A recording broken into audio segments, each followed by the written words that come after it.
Good morning, world. Yes, welcome to the Early Morning Sports Talk podcast. We thank you all for tuning in with us this morning as we conversate about the latest sports topics that has taken place from this past week and will be upcoming this week. It is always a blast to have you all tune in and participate with us every weekend. As a reminder that every week we always like to begin our podcast by reminding our audience that the Early Morning Sports Talk podcast can be found on Facebook via the Early Morning Sports Talk podcast page, on Spotify as the Early Morning Sports Talk podcast, YouTube as the Early Morning Sports Talk podcast, Apple Podcasts, or any various places where you can find your podcast as the Early Morning Sports Talk podcast, as well as our own Facebook pages via Brandon Price, Jamar Goodman, and Peoples Hernandez. Brother N will be with us shortly. He's just having a few technical difficulties, but they're being worked out. Today is April 9th of 2022, and we have yet again seen another fascinating week in the sports world, where we saw a number of NBA teams swap playoff seeds with, as example, the Milwaukee Bucks getting a big win over the Boston Celtics this past week and putting themselves now in the driver's seat for the Eastern Conference number 2 seed. With this loss as well, Miami has also secured home court for the Eastern Conference playoffs. The Los Angeles Lakers, they unfortunately has been eliminated from playoff contention. And what a disappointing day for Lakers fans and for those that are LeBron James fans, such as my best friend, Peoples Hernandez. And I'm a LeBron James fan too. I just don't believe he's the GOAT. Anthony Davis and Russell Westbrook, this wonderful team that was really good on paper, y'all, has indeed missed the playoffs. Tiger Woods is back, and he is back in full effect, teeing off this week at the Masters, and thus far giving us some Derrick Rose flashbacks. The legendary Chicago-born Coach K, he coached his last game last weekend in the Final Four as a collegiate head coach. And lastly, the Kansas Jayhawks defeated the North Carolina Tar Heels to win Bill Self's second national championship, but with potential NCAA violations in the wake, as well as Don Staley and the South Carolina Gamecocks captured their second national title in the past 4 women's NCAA tournaments.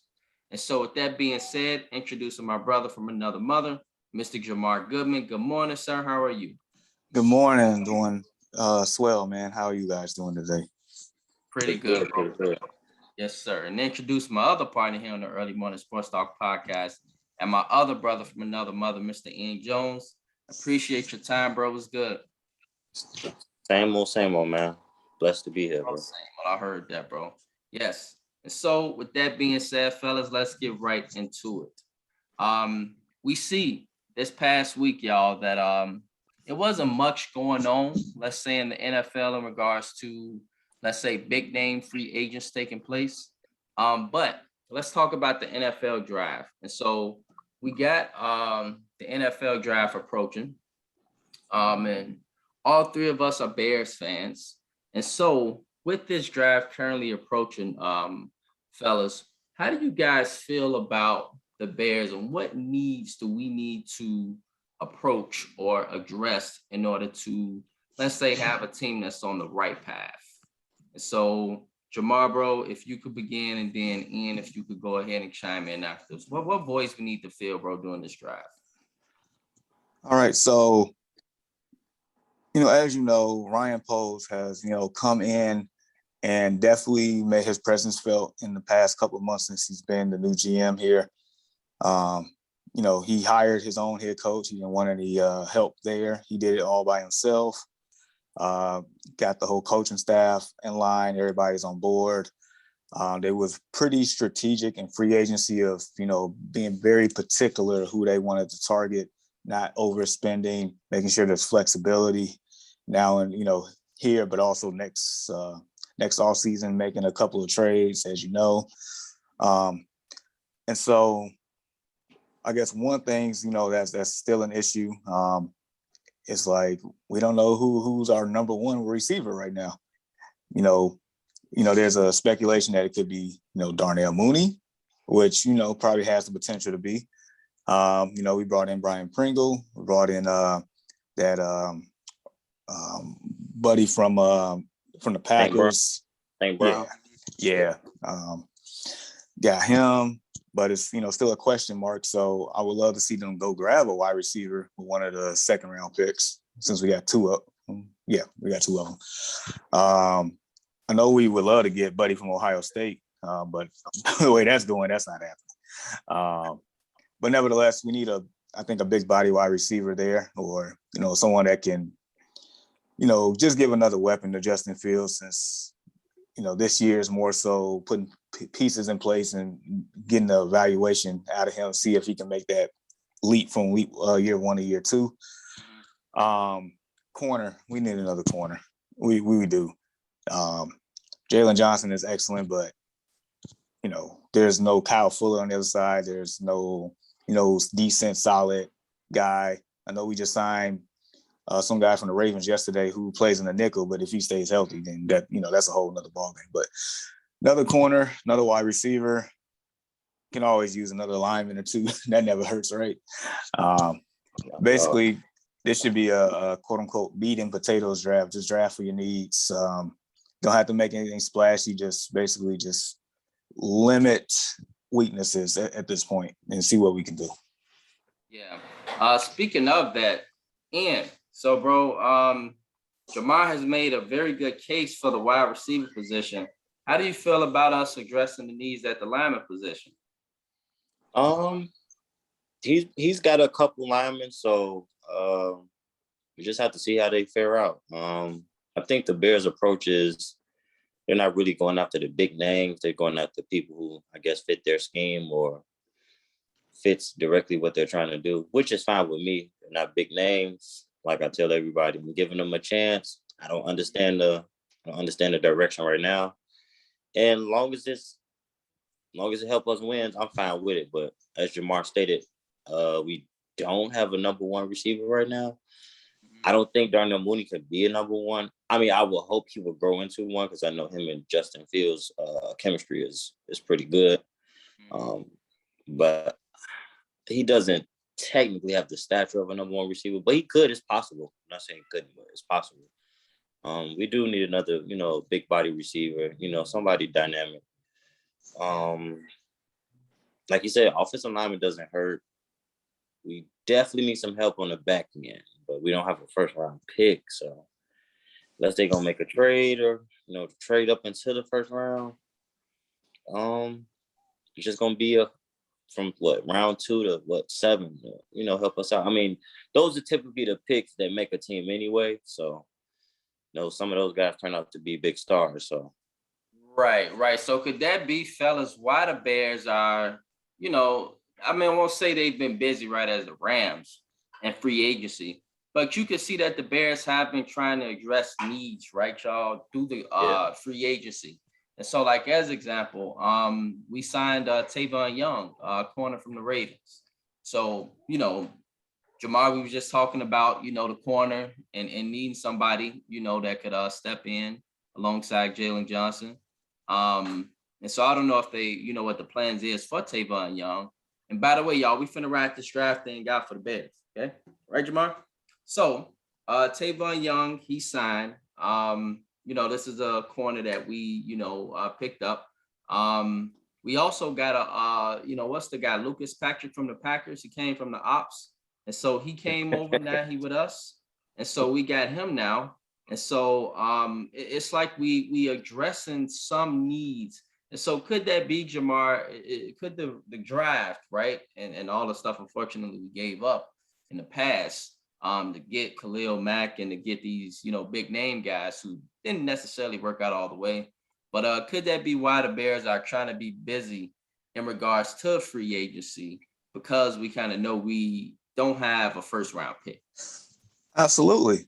And so, look, I know in this offseason, they, a lot of fans, wanted us to make a big splash, but it doesn't make sense. You don't want to tie up all your money into one guy and we're not even nowhere near contending. It'd be pointless. It'd be like Khalil Mack all over again, but just a lot worse because we're not as good. Right. And so yeah, why I alluded to, them taking a wide receiver in the second round. I mean, there's a lot of really good wide receivers in this league that came out the second round. Devontae Adams, That's a prime Yeah. example right there, second round pick. Right. When we had Alshon Jeffrey, when he was really solid in his younger days, he was a second round pick. So you can definitely find some talent. And it seemed like this year there's a wide receiver class is actually yeah, it is. And that's probably the only thing that's really deep on the offensive side of the ball in this draft. A lot of it is basically defense.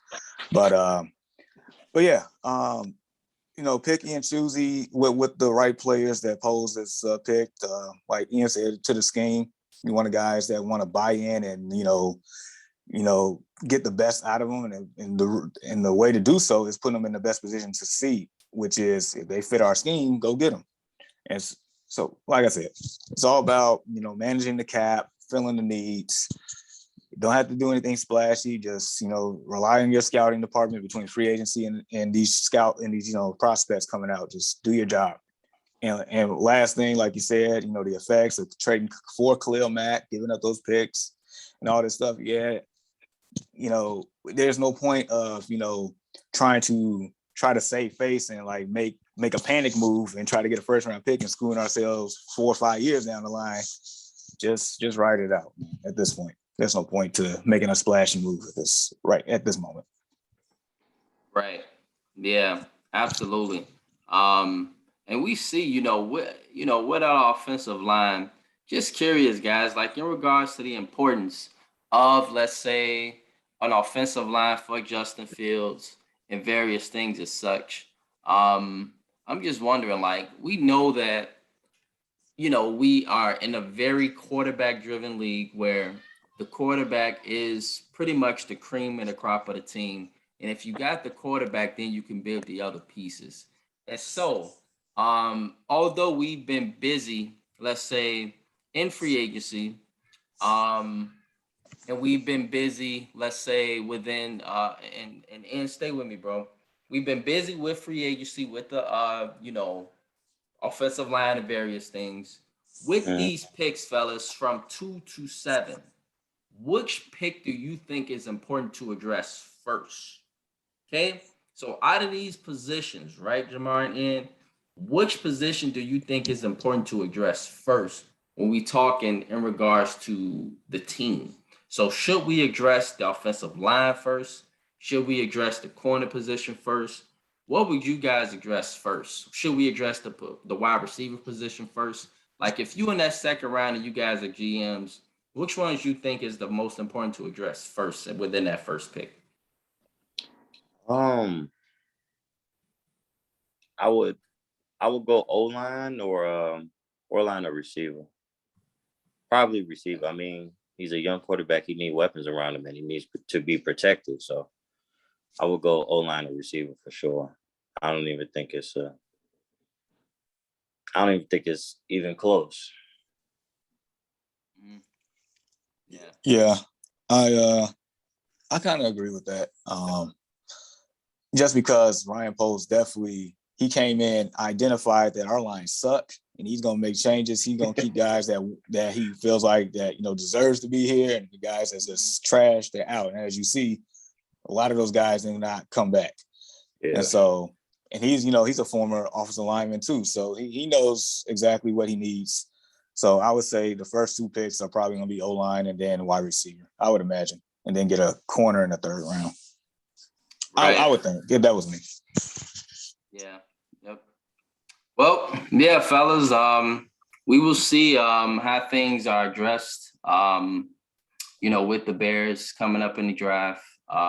This is a Bears fan podcast, everyone, and so we definitely talk about the Bears, and we pretty much live the Bears. FYI, fellas, there's tickets, and I'm buying mine today. Me and my siblings and stuff, we gonna go to the Bears draft party. It's like at Soldier Field. You get a chance to meet the players and interact with them and stuff like that.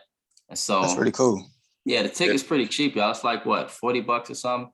And so not bad.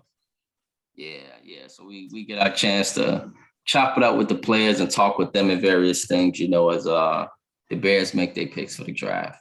So yeah. Well, we'll see what happens with the Bears, y'all. But let's move on, fellas, to Tyrann Mathieu. Okay.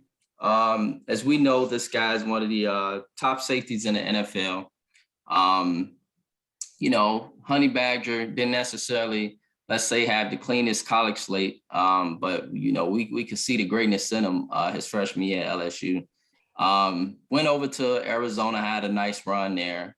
Ended up going to the Chiefs, and now things are, let's say, not looking up to where he's going to be in Kansas City next year. It even was an article, fellas, that stated that Tyrann Mathieu, he was heartbroken over leaving the Chiefs after 3 seasons in Kansas City. And so, Jamar,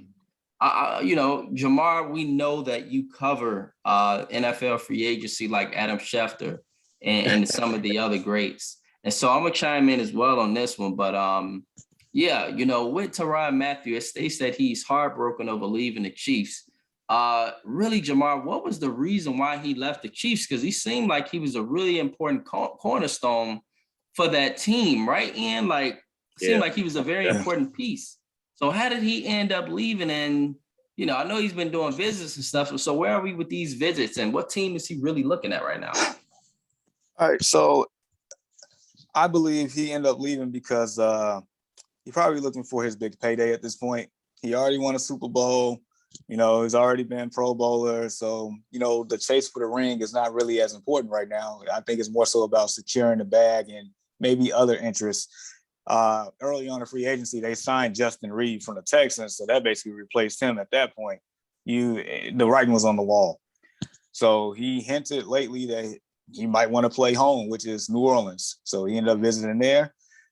Recently visited with the Eagles. I think at this point, he's just trying to find the right fit and who can pay him the most at this point. So I don't know about the heartbroken part. I'm gonna say that's capped, but yeah, man, I think he's just looking for the bag at this point. Yeah, man. The article out here stating that this man, he was heartbroken, and I'm like, damn, man. Yeah, man. I'm like the man's heartbroken, like.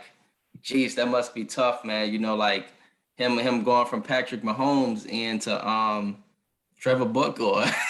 Yeah. Famous Jameis. I mean, I like Famous Jameis. Don't get me wrong, but it's a big difference from going from Patrick Mahomes to Famous Jameis or Jalen Hurts. Jalen Hurts is ascending. I like his trajectory right now, but damn it, I'd be heartbroken too, man. I mean, I wouldn't say it could be cap. I mean, it could be true because he hasn't signed. I know teams have been reaching out, so he hasn't signed. It's probably been a month, which I don't think a lot of people take into consideration when these guys, they get cut, they're actually losing their job. We just look at it from fans aspect, but this is these guys' livelihood. Like they eventually have to move their families and change everything about their lives. So, I mean, it could have been, even in the article, it stated that he would have took the money that they gave Justin Reed. So, I don't know. It could be cap or, it just maybe something went wrong in KC, with him and, the management or the coaches or something. I don't know. But, yeah, man. So I'm just curious, y'all. What was really the problem in Kansas City? Was it Tyrann Mathieu in the secondary? Was it really the whole defense that was trash? Like, it was really sad to see the imbalance, y'all, between the offense and the defense in Kansas City. It was a tough watch. Jamar, we all knew it, and you got your Bengals shirt on right now. We all knew once Patrick Mahomes didn't get that first down, we like, oh man, we already know this damn defense can't stop the damn parked car. Like they done showed it in Buffalo. Buffalo felt like, man, we should have won a Super Bowl. Like, but luckily, Patrick Mahomes saved the day. Him and Travis Kelce. Like the defense in Kansas City has just been atrocious. And for me, Jamar, and I felt like it cost them a Super Bowl this season. That's just me. I felt like it cost them a Super Bowl this season. Or at least let's say a very interesting Super Bowl with the Rams. Everybody named Mama would have wanted to see that one. But instead, we got the Bengals and the Rams, which everybody named Mama would have wanted to see the Chiefs and the Rams. But Tyrann Mathieu in that secondary, man, they was just trash, Jamar. Like, do you think that Kansas City just got frustrated because they feel like it ain't no chemistry back here? He's probably, showing out, getting angry at times on the field, getting into it with Tom Brady, making him mad. You don't want to make Tom Brady mad, getting into it with various players. Oh, you know how he be showing this little attitude and stuff, getting mad and throwing tantrums and stuff. Could that possibly be the reason why Kansas City like, hey, we got to cut ties here? I mean, that is definitely a possibility. I mean, take all things into consideration, defense overall, and since the Patrick Mahomes senior hasn't been great at all, the year they won, they was solid at best. I mean, they was making plays, turning over the ball and stuff. But overall, all you saw Tyrann Mathieu do last year was this, looking at Sorensen always getting burnt. And both of them not even on the team. Yep. Yeah, Sorensen with the Saints.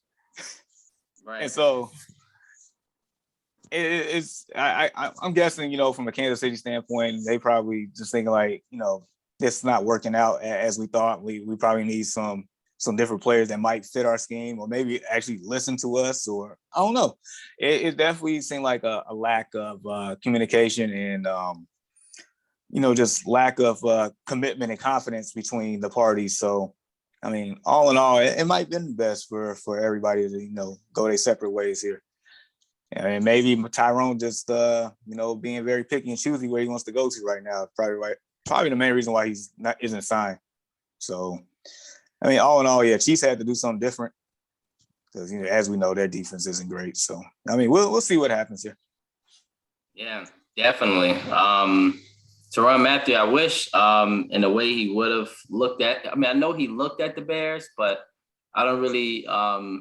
I don't hear any rumblings, right, Jamar? I don't hear anything that really solidifies that he's highly interested in joining the Bears. Would have been nice, but yeah, but we number 16, at least according to Jamar's image from last week with cap space. And so I don't know if, that's enough maybe for Tyrann Mathieu for us to bring him in.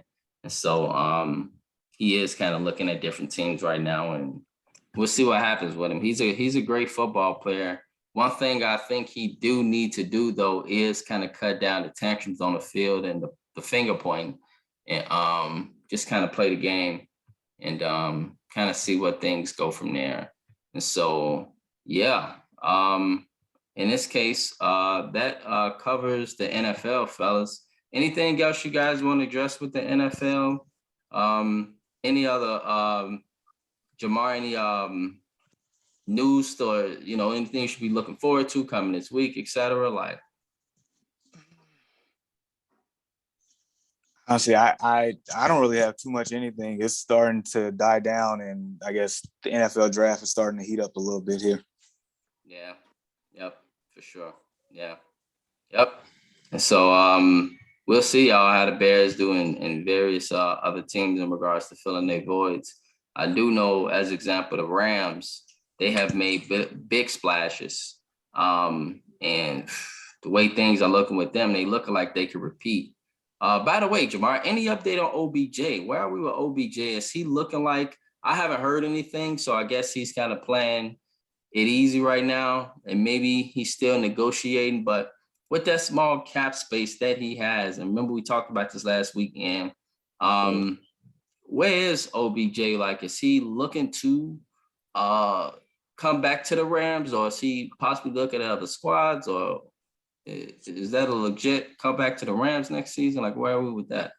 I mean, the Rams, they definitely, still want to bring him back. I think after signing Bobby Wagner with their limited cap space at that time, I don't see how they pull this one off. I think when Deshaun Watson got traded, it kind of like almost reset his market a little bit because he started to get linked going back to Cleveland here. I think he's also linked to Green Bay. Rams still trying to make a case, but at this point, I don't know. I think it's honestly, trying to figure out the numbers with him recovering from ACL and just picking the right location at this point. Right. Yeah. Yep. Well, we'll see how things turn out with that situation, fellas. On the other hand, one thing I see, we all got on black this morning. And so, what else all have it on black? I see Jamar with his Bengals shirt. But yeah. And so for me, I got Southside, Jamar. So we not talking the Bengals right now, my brother. Oh, We my bad. we finna talk. We finna talk some baseball, man. We finna talk some baseball, bro. And so I'm just curious, Jamar, and because I know y'all both Sox fans. Shout out to my our best friend Chris Ford and Jonathan Abernathy and Argenis Reyes and Victor Young. We got just a bunch of Cubs fans, Pillar Price, all these Cubs fans that love the Cubs, right? And so however, the Early Morning Sports Talk podcast, we love both teams, but me and Jamar and we rock with the Sox. And so we had a disappointing outing yesterday. Javier Baez, after review of a play, he ended up hitting a game-winning hit, right, to win the game 5-4.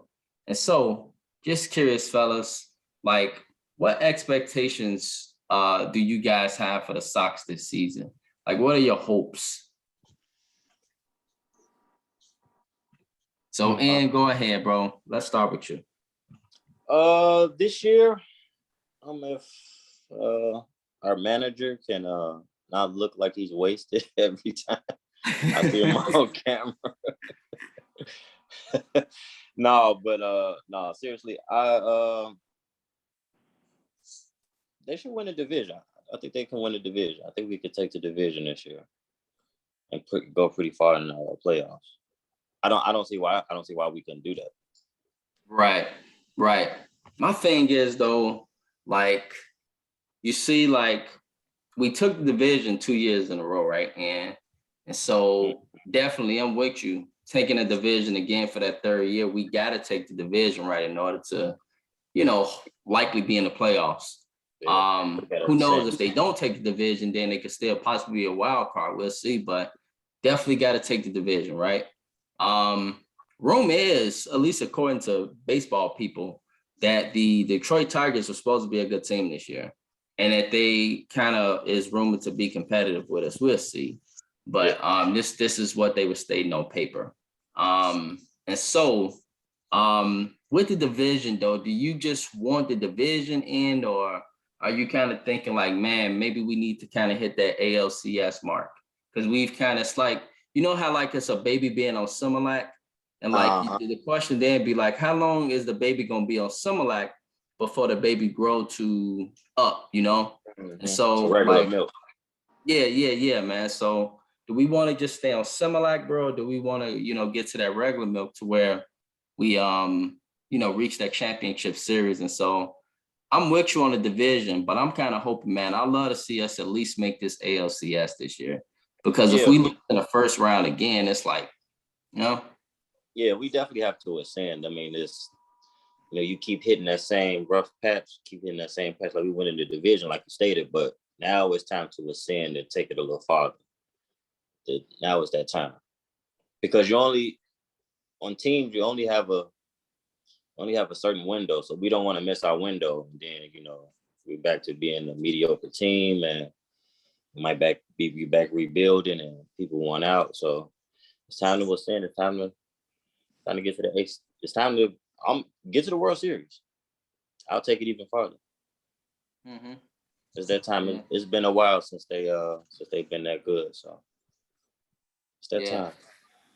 Definitely. Yeah. Jamar, bro, what are your feelings on and thoughts on the Sox? Like, where are you with the Sox, man? What's your expectations, and are there anything we need to address? So I think our floor needs to be the ALCS by far. It is time to actually, win a series, win a playoff game, actually, be competitive for once. I'm looking at the comments here. Chris Ford said wildcard teams coming out the AL East. So if you don't win the division, you won't be in the playoffs. I think we are the superior team in the AL Central by far. I feel like we did, address a couple of things in the bullpen, even though, looking at yesterday, you would say otherwise. But, this was a long season. I'm going to hit you with a quote from the ops here. R-E-S-P-E-C-T. Just a little bit here. Tim Anderson suspended for the first 2 games. So, we ain't got our heart and soul on the team right now. So, ALCS, that's the floor. No ifs, ands, or buts. It is time, like you said, get off of Similac. I'm ready to actually, make a run here. It's been 17 years since we got it done. 10, yikes, make me feel old. Man, I remember watching it in high school. But anyway, Me too, man. I was in high school, bro. Yeah, boy. Bullpen. I think our bullpen is better this year than last year by default. They just got to play like it. But like I said, RELAX. Just 1 game down, 161 to go. Let's see how it plays out. right. And so, in other words, y'all, Jamar is saying, pump the brakes. Okay, we know the bullpen let us down yesterday, as they did last season. Look. What I'm saying is, like, they added some stuff to it. Let's just see how it goes. If we need to do some more stuff in a couple of months, by all means, like Chris Ford said, you got to shore up the bullpen. It's been trash for 2 years. We know that, and they made some moves here.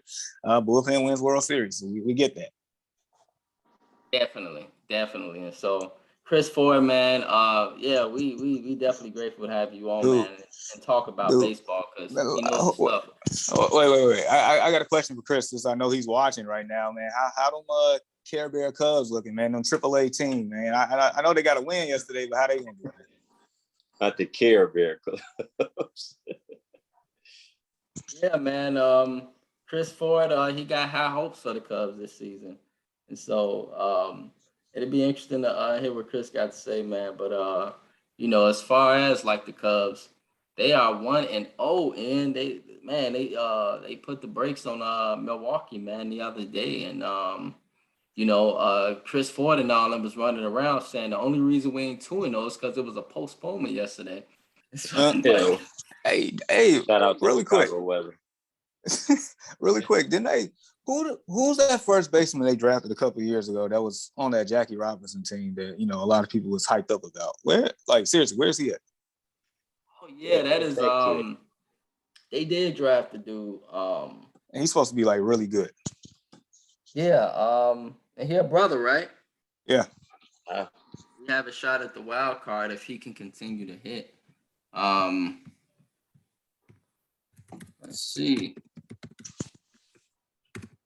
Because Chris strongly believes I remember him getting drafted. I remember that kid, man. Ed Howard. That's what he said. Ed Howard. Yeah. Yep. I just looked him up. Yep. Shortstop.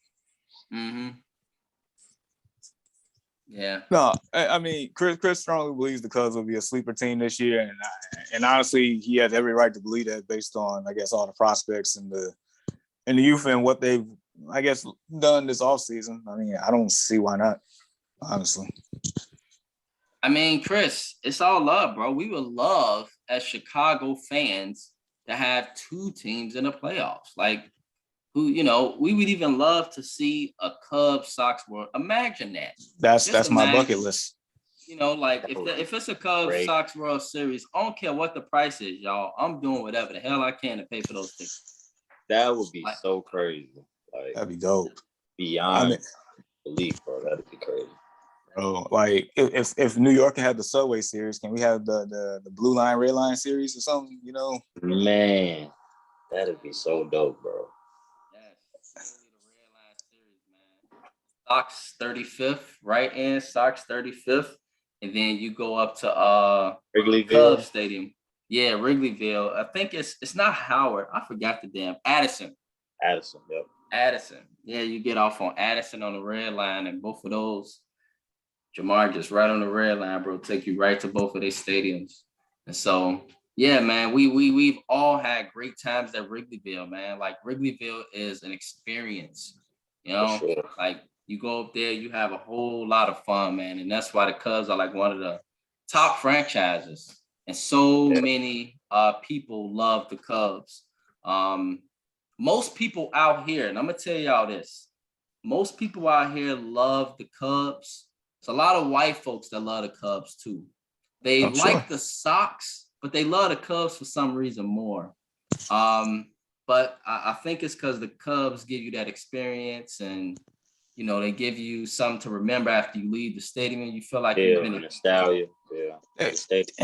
And they're a tourist attraction, man. That's all it is. You know, you got fair weather fans from all over the world. All they want to do is, oh, I want to go see Wrigley. Let's go catch a Cubs game. What's their record? It don't matter. Let's just go. Man, they don't care. They just bring in money because tourists love them. No matter how good they are going to sell some seats. Sure. Yeah, man. Yeah. And the Cubs are definitely a tourist attraction. You're totally right, Jamar. When people come to Chicago, actually, if you are a tourist, guess what they got as part of the damn tourist package in Chicago? Wrigleyville. The Cubs. Like, seriously. Not Sox 35th. Yeah, you can't go too far. You can't go too far out the stadium on Sox 35th. You got to stay in the stadium, go in your car, and go home. On the other hand, with the Cubs stadium, yeah, you can go walk around and do everything, you know, like. Oh man. And so, you know, it's very, very different, and I think that's part of the reason why you get those differences with the Sox and Cubs and their fan base. But yeah, man, we'll definitely see how both of these teams do. I'm very interested to see how the Cubs ascend. I hope the Sox are not a disappointment, because if they are, it would be like bad. But on paper, they are very talented. And I like the acquisitions that they made. Guys, if we can get the bullpen shored up, it's sky's the limit for the Sox. Jamar, like, we get the bull, because we got too much offense. Them bats just be flying, like, you know, like it's too much to deal with. And like on paper, it's too much to deal with. If the pitching and the bullpen's there, man, watch out. Like, that's it. I mean, and that's been that way for the last couple of years. Yep, for sure, man. Chris Ford also said, guaranteed to lose field isn't appealing. The disrespect. Yeah, he's talking about the White Sox stadium. And so, yeah, Chris Ford, yeah, man, if you can come on next week, we know for sure you'll be rocking with it. You come on next week. And so we know for sure if Chris is available, Chris gonna make it out. And so, yeah, man, definitely come and talk with us about baseball, because there's a lot of questions we got.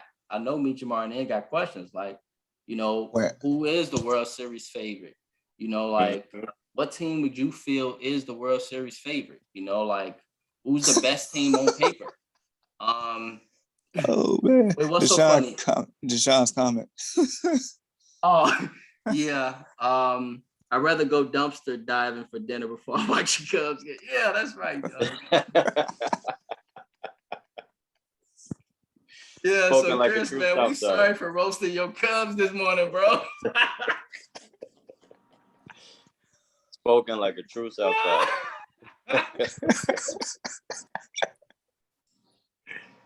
Hey, bro, you on a Sox podcast, dog? Like,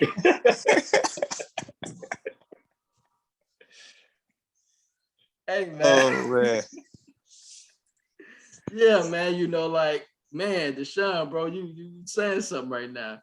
On the other hand, Chris Ford, he laughing with us. But he additionally stated Tony La Russa isn't the manager to get y'all there. You might be right on that one. Since day one, Jamar, since day one, and this was years ago, Jamar was not happy with this one. He was not happy when they picked up Tony La Russa. Why was that so? Why was that so, Jamar? What do you mean? This man, I mean, first off, like, to be a manager, you're supposed to be able to lead a group of men, right? But you know, getting DUIs, that's definitely a description of being a quality manager here. Second off, this man is a fossil out here trying to coach with a guy like Tim Anderson. Like, that is the ultimate clash. Like, come on, man. Like, Man, this is not the manager. Like, I've been on record. I said Tim Anderson is the manager of that team, not Tony La Russa. so just quickly, Jamar, like, man, I was kind of cracking up last year because when the Sox season was coming to an end last year, y'all, I was watching the playoffs, and this was the final game, right? As y'all remember, we got smacked game 4. I mean, got smacked. Yeah. It was a butt whooping. And so, in order to make the game last, Tony La Russa and the fans and the players just looking like Tony. Like, let it go. Like, Tony, just let it go, bro. Like, he all out on the field, rolling on the grass. I'm like, Tony, like, bro, I'm like, the game over with, dog. We down by 13 runs. Like, Our little fossil. I mean, Tony all out on the field, man. He rolling, he screaming. He about to fight the umpire and stuff. I'm like, Tony, like, bro, just let it go, man. And Stay off the booze, bro. Stay off the booze. Rhonda Lagois, good morning. Hopefully I got that right, Rhonda. She said Tony has dementia. And so he might be right. No. Tony might not have knew y'all that it was down 13 runs. Like, and so Hey. yeah, that's why he out there, you know, like Alcohol-induced dementia. Hey, so wait, Jamar, What? so you saying he took him a couple swigs for the game? hey, that's what Rhonda said. Hey, and Rhonda would know. Rhonda's an actual. She's actually a Cardinals fan, so she would know. Yeah, so Rhonda's big on the baseball. Okay. And so yeah, man, like wow. Was you about to say something, Ann, about this? What were you about to say, bro? Like, We just got to do better, man. yeah, man, for sure, man. We got to do better, bro. Yeah, man. So, you know, she stated Tony has dementia, alcohol-induced dementia. So, yeah, man. So, y'all, we'll see how things turn out. But Chris definitely bring up a good point about Tony La Russa. Jamar has shown it from day one. I like Tony La Russa, y'all, because I felt that he was great on winning. I didn't think he was the guy to maybe get you the World Series in, but I knew when we hired him, we would go to the playoffs. I knew that.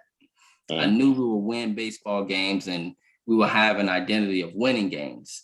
But unfortunately, you know how it's like sort of like y'all that coach that, and that's unfortunate. Remember the Dwayne Casey, right? Like, Yeah. the coach that gets you right there, but don't get you over the hump.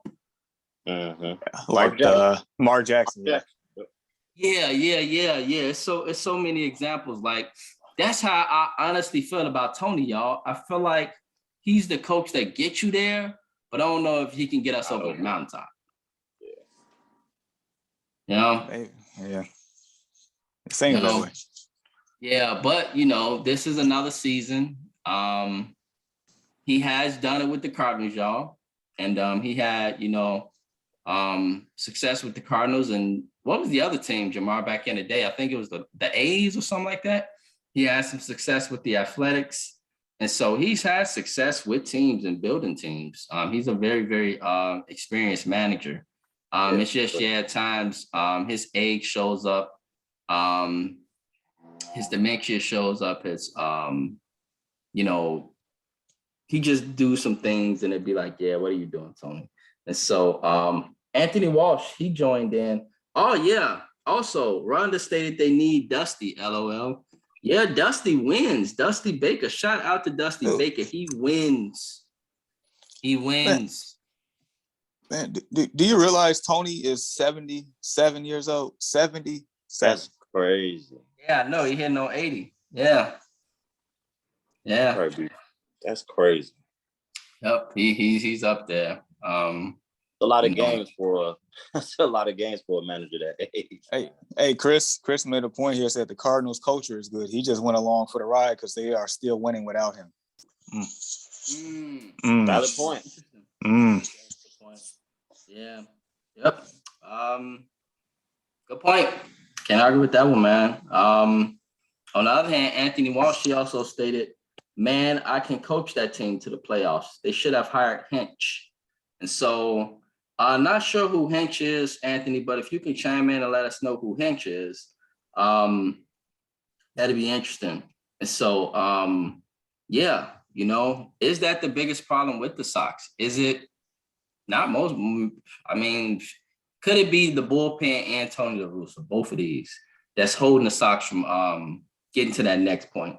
And so it's very interesting, man, because right now the Sox got a very, very interesting window. 10 points for Griffinder. Chris Forrest says AJ. Yeah, I'm not sure who AJ is, Chris, but yeah. And so, yeah, y'all, any more thoughts about the Sox? I mean, we'll see how things ride out, but He said Hinch is the Tigers coach. Okay, gotcha. Okay, and so he's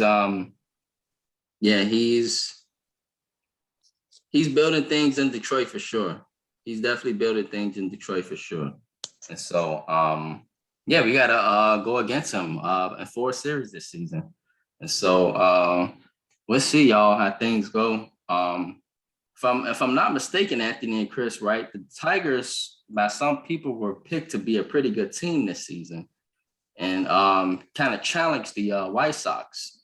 And so maybe AJ Hinch is part of the reason why they feel like this is a team that could challenge. So it'll be interesting to definitely see how the Tigers do, and just see how the division do. And so hopefully, man, like you say, and the White Sox can take care of their division. If they can take care of the division, that'd be straight.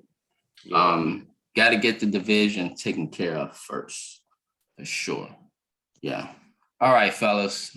So let's merge into some basketball for about 30 minutes or so. But it just depends on how we talk about it, fellas. Let's quickly talk about the NCAA tournament. Then we're gonna talk about the playoffs. And so with the NCAA tournament, shout out to Ian and Jamar last week, as well as Cherie. She is a North Carolina fan. Unfortunately, the Tar Heels came up short. They dominated, man. They dominated the first half. Put the brakes on Kansas, man. Kansas couldn't get a shot off. And then it just came down to Kansas just showing heart. Kansas being like a track meet out there, and they get the ball, they run down the court. It was like a track meet, bro. And they literally beat. It kind of reminded me, y'all remember how Zach Randolph and what was the big guy, Marc Gasol? They would be dominant in the hole, right, in the playoffs, right? But then they run up against a Warriors team that was young, fast, and could take advantage of those two bigs. Yeah. It would literally remind me of the same thing with Carolina, except Carolina got a guy that can shoot from outside. The white boy with the beard. He nice, by the way. Him and then their center, that dude, he's solid.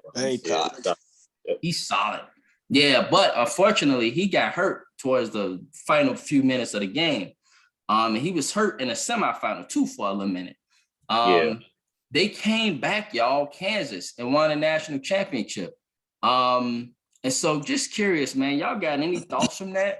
And then from there, maybe give me one player y'all feel from that weekend that y'all feel gonna be great at the next level. The national championship game, it almost was like how they played against Miami. They started off kind of rough, kind of a close game, kind of rough, but that's true. They came out in the second half. They was locked in. They was locked in. Yeah, they were locked in, and it got them a championship, man. They played well. I didn't even have them in the Final Four in none of my brackets, so I had them actually getting upset, and they got the victory. Bill Self got his first national championship, so and salute to those guys. And second, out of all the players out of that weekend, it's a couple. You got Baycott, got pretty good size on them, good rebounder. You got Caleb Love from North Carolina. pretty decent scorer. So it was a couple of guys. Even the other guy from I forget his last name from North Carolina with the beard. He has a Yeah, pretty, yeah. he had a May, pretty good jumper. Mayako. What is it? May what? Name it. Okay, yeah. Yeah. So I mean, it's a couple guys that can transition over to the NBA pretty well out of that weekend. Yeah, for sure, man, for sure. Yeah. You know, man, I'm you know, Caleb Love is a really good one. That's a really good one, and but what about this kid from Kansas, Jamar? Y'all, this kid named Ocha Agbaji. This boy can ball. He was the catalyst for them coming back. Yeah. He can jump out the gym, but not only that, he's lightning fast. He played with energy that's like, it'll weigh you out. Like it will, if you're not in the tip-top shape, it will weigh you out. And I think maybe they saw an advantage, y'all, with these two bigs, because they realized like we can't get boards over them. We can't really, you know, bang with them like that. That boy for Carolina, they center that boy the truth. He is so fundamentally sound. Like, yeah, you don't see that a lot these days.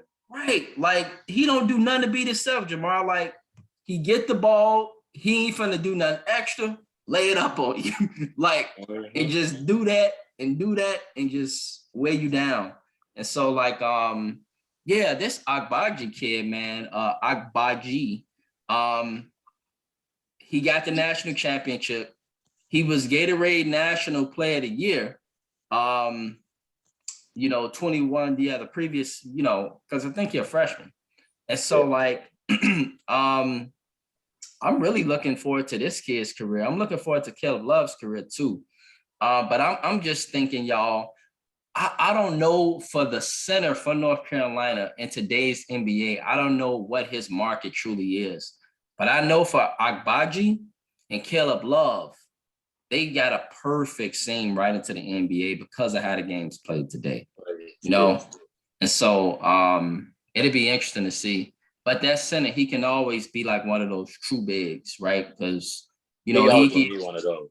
Yeah. But he can find his way into a small ball team too. And so it'd be interesting to see how things go. But Jamar, bro, what's your thoughts, man, from the Final Four and just that weekend? And is there anybody maybe that even take it here, Jamar, like, give us a player that you feel just from college next year that you're looking forward to in the NBA. It ain't even got to be in the Final Four. Man, so as far as the Final Four itself, I mean, I felt like we were blessed to see some excellent, you know, dramatic basketball. That Duke in North Carolina, man. Like that was the championship game for me, but the championship game itself was just as like good. So I'm like, I got to see two excellent games for the ages. To watch Duke, Coach K, to get his career ended by his rival, like to see that in dramatic fashion, to see Caleb Love like just flag that guy from like almost 25 feet out with like 20-something seconds left to go up for to beat Duke. Big shot, man. Big shot. And that game was so strategic. It was going back and forth. And that's when Baycock rolled his ankle initially. I thought it was over. Then he, you know, adrenaline pumped in, came in. Man, and then you could tell, you know, the Monday game that he wasn't 100%, but he definitely held his own. He made McCormick look small for a second, got both those guys in foul trouble. And then the game going back and forth.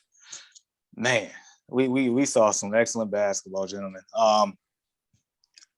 I would say the player that I'm looking forward to in the NBA, just overall, I would say our boy from Purdue, Jaden. We didn't know you, bro. We know you.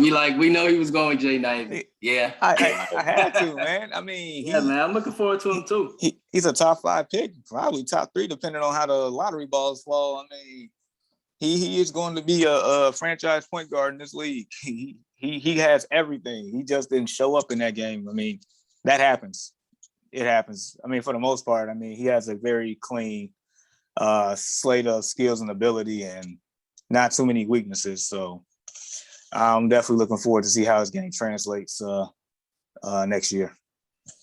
Yeah, man. And check out these comments, y'all. Rhonda, you bring up some fantastic points. Listen to what this sister said, y'all. She stated all college teams forget one fundamental point, and that's conditioning. KU was conditioned great and didn't wear out. That's That is facts. facts. Agreed. Absolutely. They were conditioned very, very well, and they didn't wear out. Rhonda, by the way, we just had our first female on the Early Morning Sports Talk podcast. Thanks to our brother Jamar last week, Cherie, and she did great. Rhonda, we would love to extend the invitation to you because we want to extend our invitation to the women because we know it's a lot of women out there that crush us when it comes to sports. They know they stuff. And Rhonda definitely is bringing up some very, very valid points. Rhonda's a St. Louis Cardinals fan. Rhonda's a Dallas Cowboys fan. So we got some heat for that one. Oh yeah, absolutely. And Rhonda, we'll tell our show towards your fan base, St. Louis Cardinals, and we would love to talk about the Dallas Cowboys. Who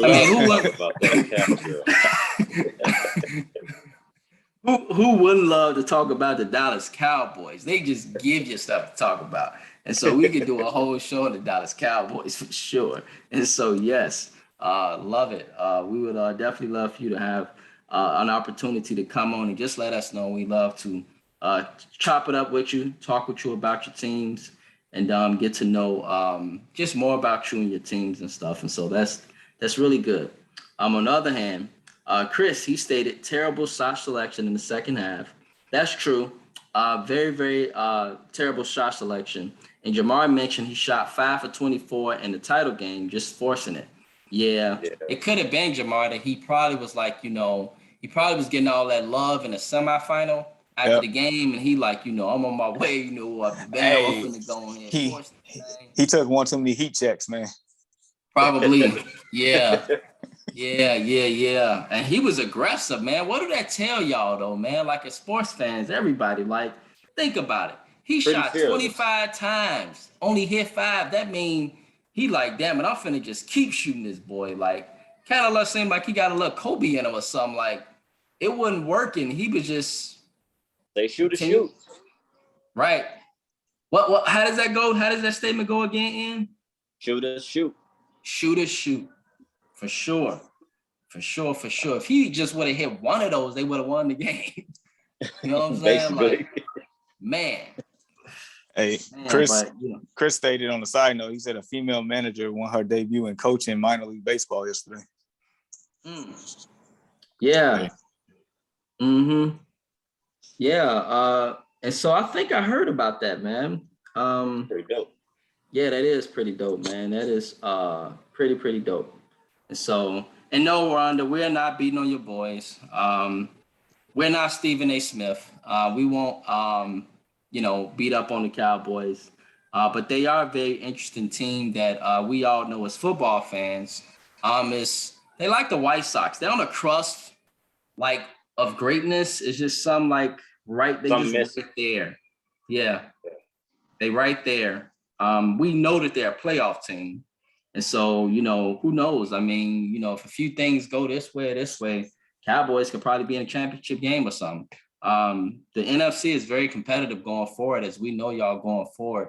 It's a lot of great divisions in the AFC, but it's still a lot of competitive teams in the NFC. And the Cowboys are definitely a part of that realm of great teams with the Bucs, with the Packers. Even though the Packers just lost Devontae Adams, you got the Rams. You got the Cardinals, you got the Cowboys. So it's it's a few teams definitely in the NFC that just provides us with great entertainment. Spreading the field out. We know they lost some.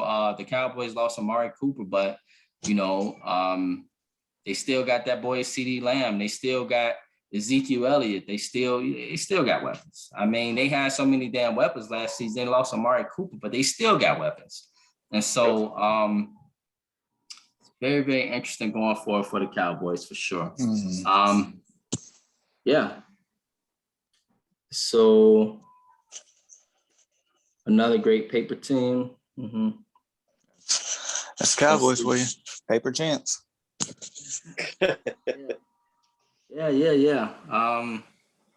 Yeah, I definitely think, they definitely a playoff team. And I mean, getting to the playoffs ain't easy. And speaking of the playoffs, y'all, we're gonna transition to the NBA playoffs because as you guys know, tomorrow is the last day of the season in the NBA, right? And so the playoffs start this week, later on this week. And so let's talk about our Chicago Bulls, fellas. We are very Chicago based this morning. Got to bring it back home. And so, what is it, Jamar? The Chicago Bulls, man, right now, it's looking tough right now, y'all. It's looking real rough right now, man. We got playoffs coming. I don't know if y'all read the article last night. And maybe Jamar know where I'm going here. But Zach LaVine, he was speaking to the media. He was defending basically the Bulls on giving more effort because they got spanked by the Hornets last night. We have lost 4 straight at home.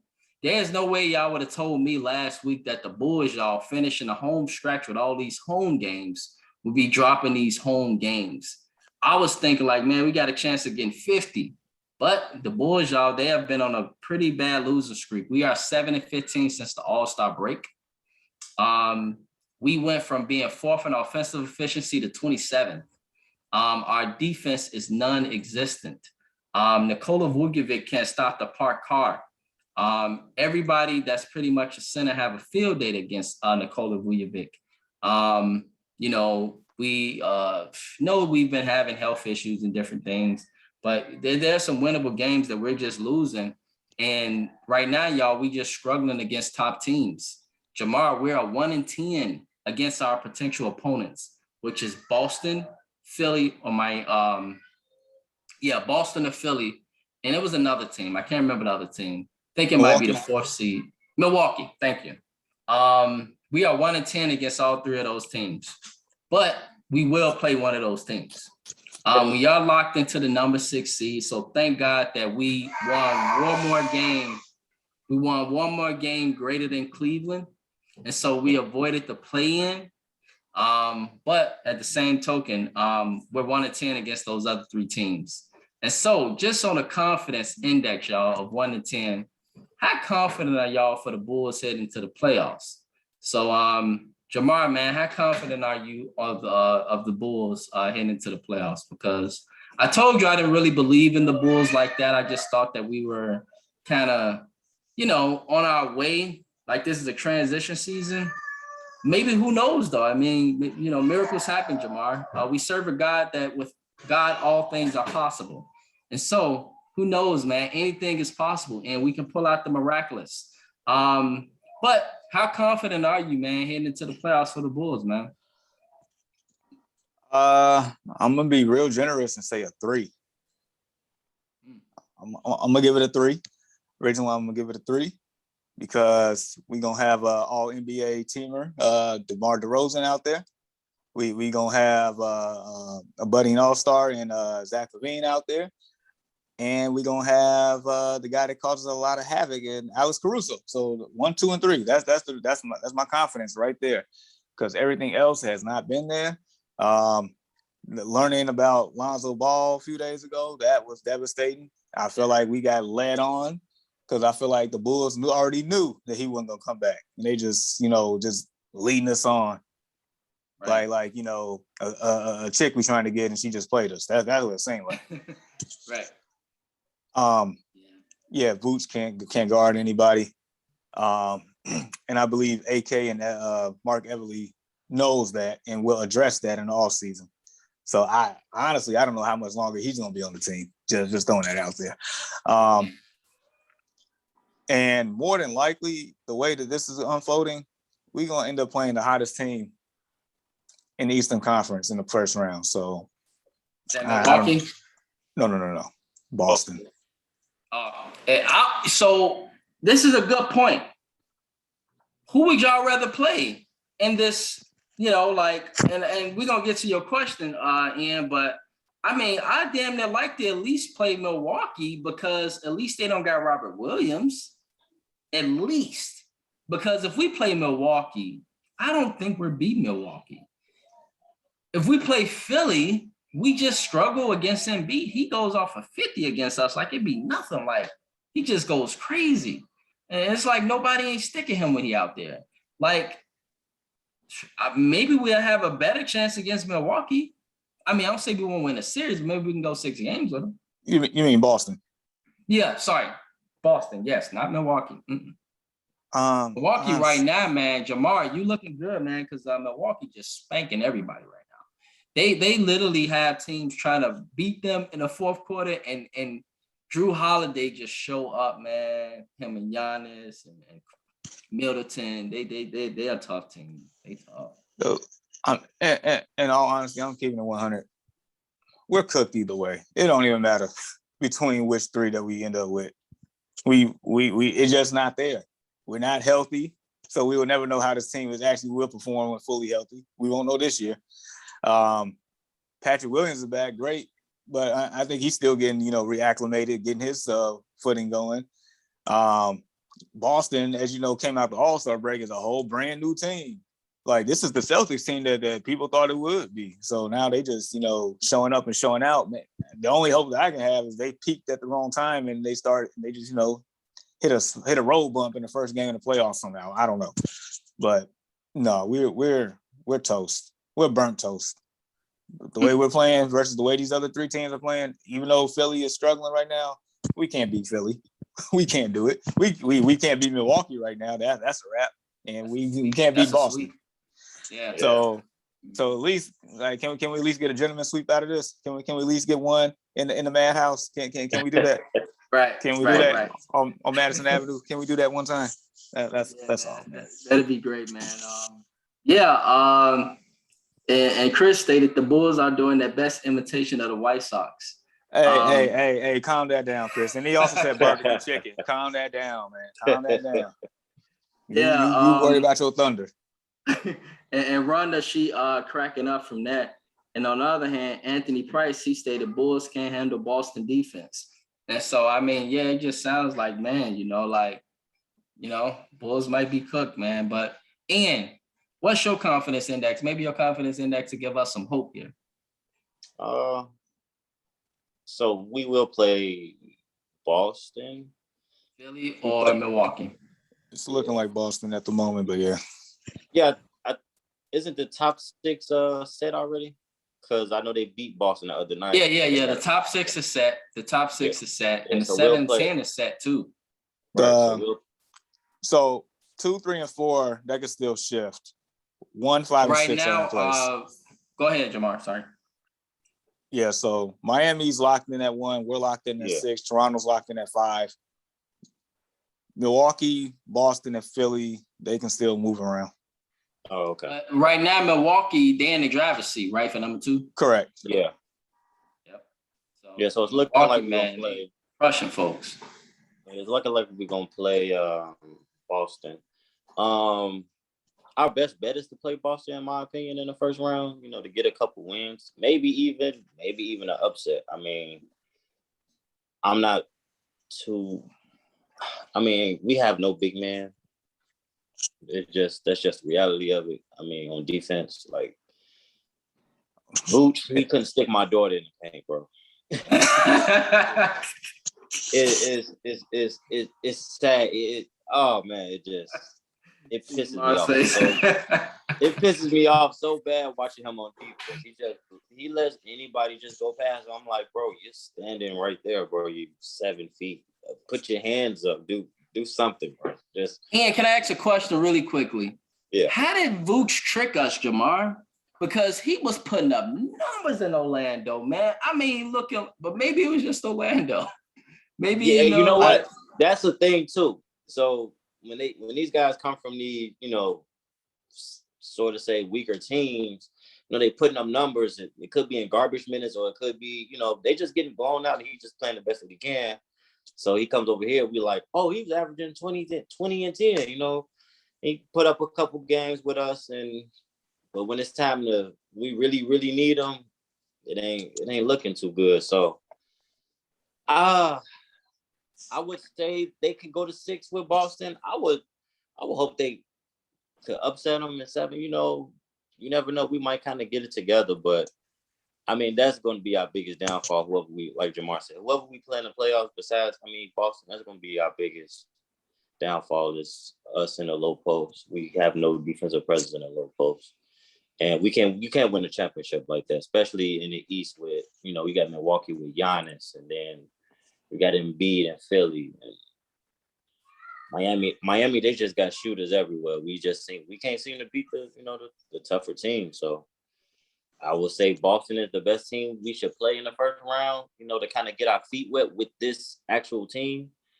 And we're not fully healthy, like you said, so we don't, you know, we're not going to know what this team looks like. But I'm hoping, I'm hoping for an upset. You know, I'm gonna ride to the end with the Bulls, but that low post presence. And maybe Tristan Thompson can give us something on the defensive end. You know, with a little, you know, he's been to the playoffs. You know, he's NBA champion. He has a little veteran style to him. So I'm not saying he's the best, but you know, maybe he'll be better than Vooch on defense. I mean, anybody will. So hopefully he can give us something. Ayo, he got to step up. The bench got to step up. Everybody just got to step up. We've been like in a slump. I don't know what's going on with the Bulls as of lately. They just been playing like, I don't know. Last year Bulls and the previous year's Bulls. Yeah, like we were ascending, and now we just like on a downfall at the wrong time of the year. Yeah, right. So, and everybody else is ascending. Well, I mean, besides Philly right now, but you know, Milwaukee, it's like they're gonna walk through the East right now. They looking scary. Miami is a hit and miss for me because Miami has shooters, but you might get a Miami team, they might lose by 30 one night. They might beat you by 30 one night. So you can never know with those guys, but Boston is our best bet to play, and you know, hopefully we come out with an upset. But I don't know. Right. Let me ask you this, Jamar. If you the coach of the Bulls, what do you do for confidence? And this is related to the confidence index, y'all. Going into the playoffs sometimes, it's just important to get a win going in. And so, Jamar, if you're the head coach, bro, what do you do if you Billy Donovan? Do you rest your starters, or do you try to get them in to try to get that W so they can have confidence going into the playoffs? I mean, at this point, look, like with guys like Levine, who's banged up, I'm not playing on Sunday. But more importantly, I just want to see a lot of effort on the defensive end. I don't care if we lose. I just want to see defense, the same defensive intensity that we had at the beginning of the year. That's what I want to see in the last game of the year, going into the postseason. So that way, like, I know, like, okay, these guys, you know, they care. They're really ready to defend because you're going to have to defend in the playoffs. The game slows down. We know that. And we got guys that can get buckets in transition, half court, full court, pick and roll, pick and pop, whatever you want to call it. We can get buckets number of different ways, but we got to defend.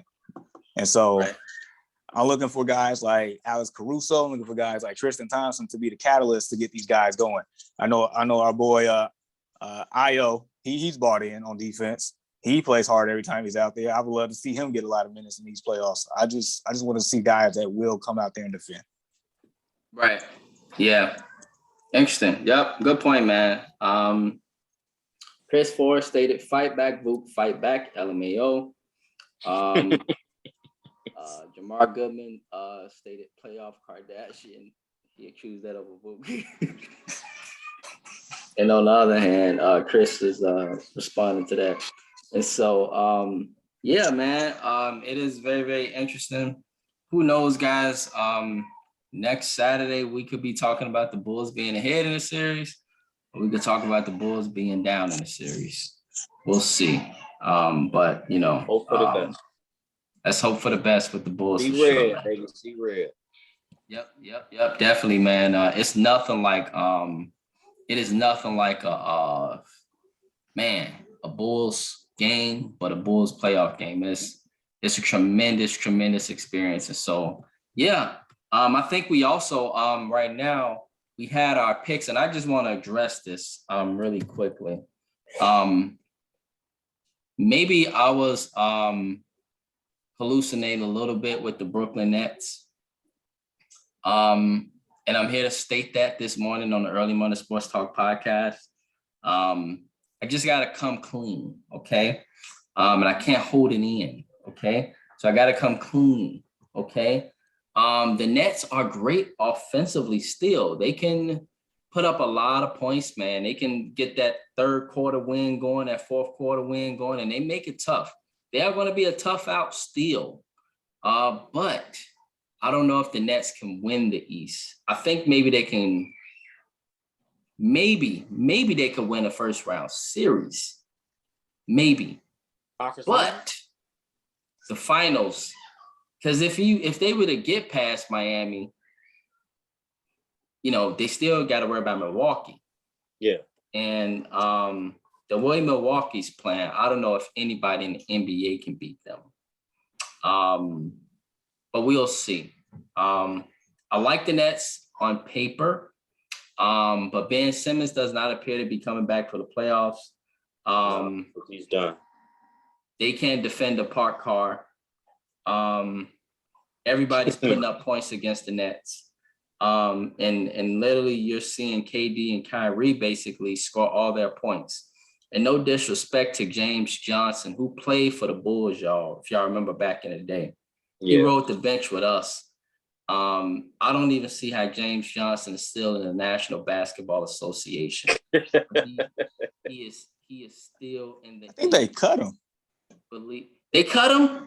I think so. If I'm not mistaken, I think they cut him yesterday. What? Damn, yesterday? This is news. I think news. So. I'm about 70% sure that I saw that. Yup. He last played. Yeah, because he is hot garbage. 1 day ago. Yes. Because I'm sitting there watching. I'm like, where's James Johnson at? He probably hurt or something, or they resting him. But I'm like, why the hell are they resting him? That popped through my head yesterday. Like, why the hell are they? Like, why are they resting him? Wow, they cut him. This makes total sense, man. This is news. Yes. Jamarcus, he's terrible, bro. Remember, he was getting dunked on for the Bulls back in the day. Yeah, dude. I swear, when LeBron dunked on him, I knew the career. I remember that dunk. His career took a long turn. That was it. Right. And I'm just sitting there like, man, like, how the hell is he continuing to ride this wave? Like, what is he doing? Like, like what? And so, wow, Jamar, thanks for pointing that out, bro. That all adds up now. And so, because literally he out there jagging layups that we all can make. I promise you, we can make these layups. He out there jagging these layups, committing fouls, different things like that. Like, I see you rolling your eyes, Jamar. If you want to get on the court with me, I would crush you. I'm letting you know that now. I'm letting you know that now. Do not roll your eyes, bro. You know how I was in college. Yeah. But Jamar rolling his eyes because I think Jamar maybe saw me play in college. Look, because Jamar and them, him and Sammy and all the guys, they would play like every day. I didn't get a chance to play with them because I was in class with my books. I was learning. And so I didn't have a chance to go to play every day with these guys. But it was one UVHC tournament. And it was, remember that tournament, Jamar, which Jamar team won, by the way. But Jamar had a former basketball player on his team that the dude was just so cold. And then he had Sammy. Huh? Who was the former basketball player, Jamar? Yeah, man. Jamar had a former and I had an Asian guy on my team. And then this other guy. Wow. But Chinese Samurai could play. That was his name. Chinese Samurai could play. Yeah, that's what I called him, Chinese Samurai. And shout out to Chinese Samurai. He's still my friend, Jamar. He went to Purdue to study engineering afterwards. And then he went to the main campus to study engineering. And then I had this other guy named Bill. Remember Bill with the glasses, tall white boy with the brown hair? I think so. In this tournament, and we went to the semifinals, I was scorching hot. I got cooled off though because I had Sammy Sickany and Antonio, and I'm trying to. I can't really shoot, I'm trying to get posted up on Jamar so I can get some buckets. But Sammy and Antonio wouldn't let me. They like, we ain't letting you score. So we gonna let Chinese Samurai and Bill shoot. And it turned out to be a loss. And so Jamar and them ended up winning the tournament. I know you remember this, Jamar. And I'm like, man, like I'm thinking in my head, I never said this, but it's in my head now. Like, how the hell did Antonio get to play? Like, he was a former basketball player. Like, he was just out there just making work of everybody. And like, and I'm like, this already got Sammy and Jamar. Like who's really gonna win this tournament? Like, yeah. Oh, no comment. Man, we gotta get on the court, y'all. Yeah, we do. Speaking of, this reminds me, Jamar. And on a serious note, grown men with Joshua Cotton. We are doing like community work with some kids on the south side, and we're starting to play basketball with them.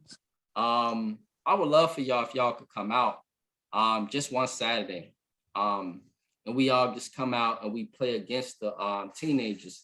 They got some ascending teenagers that know how to play, some kids with some height, some kids that can dunk, etc. And so if you guys are able to come out, maybe we can make that happen just one Saturday, just one. And you come down to the city, Jamar, and we get to rekindle those old college hoop days. And so I think in this case that we'll probably be on the same team. And so, yeah, that's always out there. So other than that, fellas, and everybody, we thank you all for chopping it up with us. We had a fantastic conversation this morning, man. A lot of interaction. We kept in Chicago this morning for sure. And it turned out to be a great conversation, a lot of interaction, man. And so just curious, fellas, give you guys the floor again. Jamar and any final thoughts or shout outs as we head into the weekend? So Jamar, let's go, bro.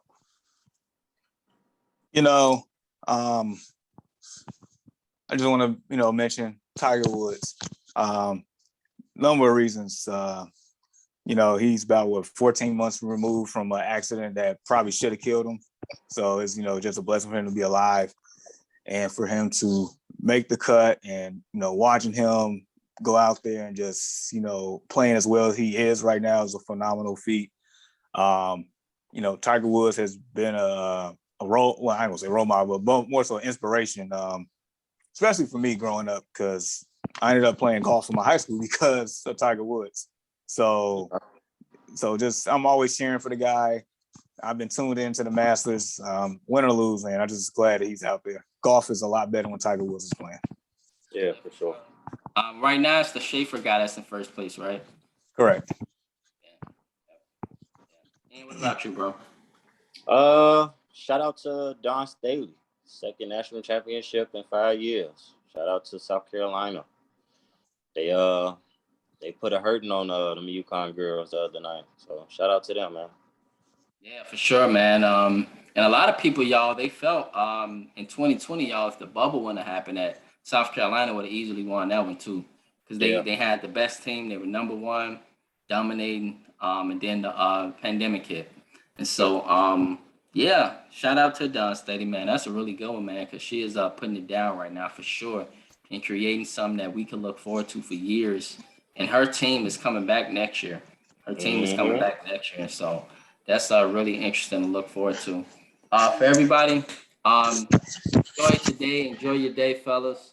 Jamar, thank you for your hard work on those shirts, bro. We got shirts coming soon, everybody. And so appreciate your work on that, man. Ian, appreciate your hard work as well, bro. Appreciate you both. Appreciate everybody chopping it up with us this morning. We will have this video posted on the page rather shortly this afternoon. And so thank you all for chopping it up with us this morning. Everybody have a great day and stay safe and peace. Sir.